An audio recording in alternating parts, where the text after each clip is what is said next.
Chers frères et sœurs en Christ, notre message pour aujourd'hui est tiré du livre de Job, chapitre 22, versets 21 à 30.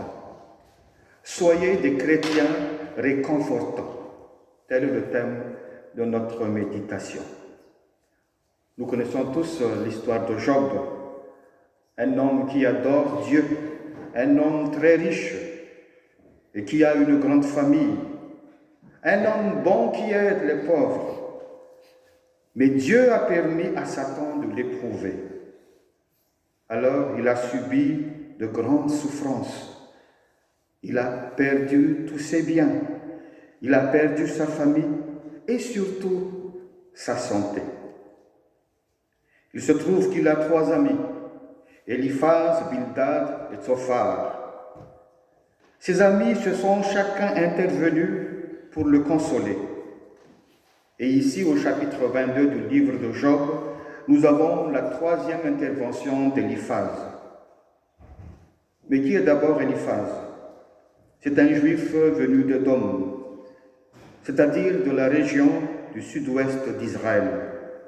Il est le plus âgé parmi les 3 amis de Job.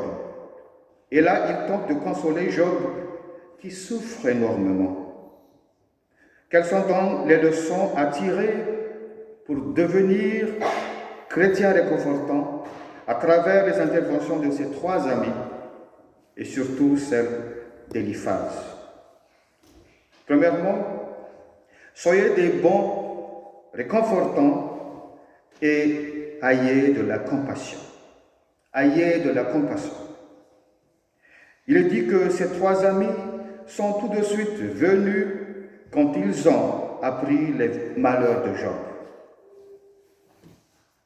Avons-nous cette bonne habitude de venir au chevet des personnes quand elles sont malades, endeuillées et désespérées? Il est dit aussi qu'ils ont tous pleuré en voyant la souffrance de Job. J'espère que nous n'allons pas verser des larmes de crocodile devant nos amis en difficulté. Parfois, il leur arrive de venir sans rien dire pour accompagner Job dans sa galère. Et oui, parfois, notre présence suffit pour consoler si elle est vraiment sincère. Compassion, c'est le mot-clé de la raison de la guérison de Jésus de tous les malades qui se sont approchés de lui. Et nous, arrivons-nous aussi à avoir encore de la compassion?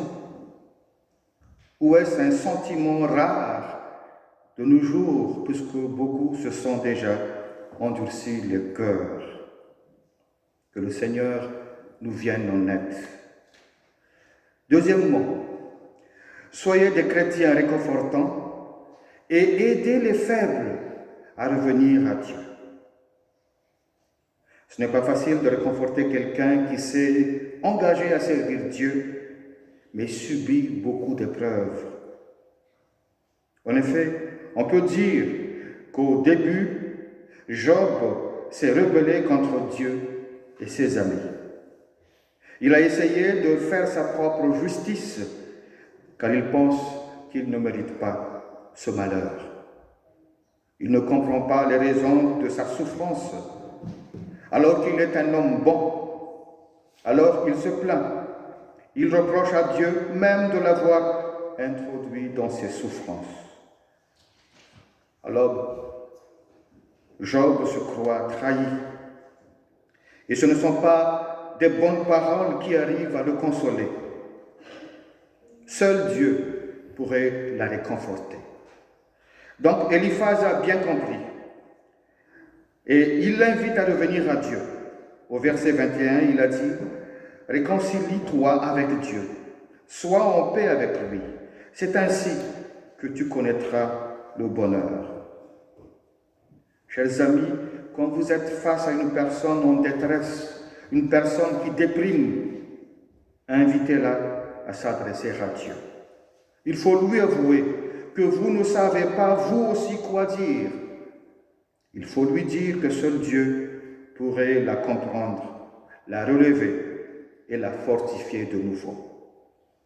Alors, n'oubliez pas de prier pour elle. Invitez-la à prier avec vous, car c'est le seul moyen de la reconnecter à Dieu. Troisièmement et dernièrement, soyez des chrétiens réconfortants et ne vous précipitez pas à juger les gens. Malgré sa volonté de vouloir consoler son ami Job, les paroles d'Éliphaz sont parfois dures. Son discours est rigide. Il ne croit qu'à l'ancienne théologie, la théologie de la rétribution. Une théologie qui dit que le bien est fait pour les justes et le mal pour les pécheurs. Alors que cela ne suffit pas à expliquer les épreuves de Job, apparemment un homme juste.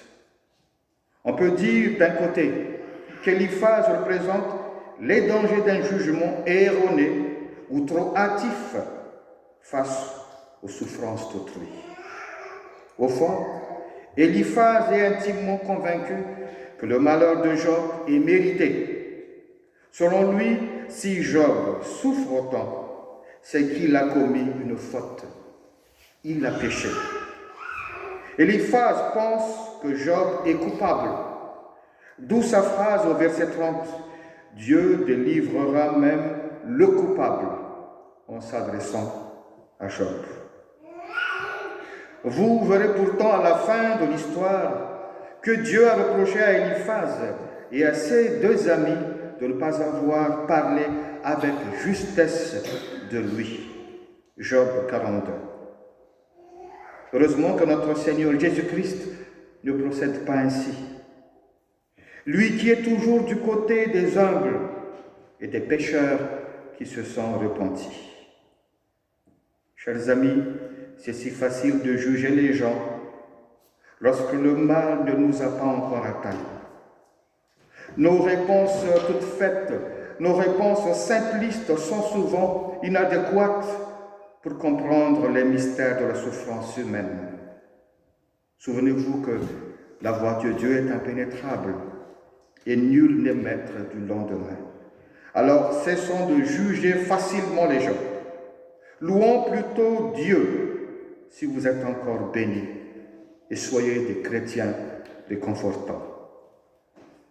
Chers amis, nous avons tous des vis-à-vis, des membres de la famille, des camarades de classe, des collègues de travail, des voisins et surtout des frères et sœurs à l'église. Vous vous êtes déjà demandé, vous êtes quoi pour eux?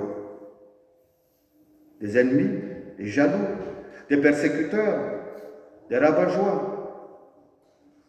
Ou vous êtes des chrétiens réconfortants comme notre Jésus, notre Seigneur, des chrétiens compatissants et encourageants? Chers amis, il est temps de donner du sens et de la valeur chrétienne à notre existence. Que Dieu nous transforme réellement. Amen.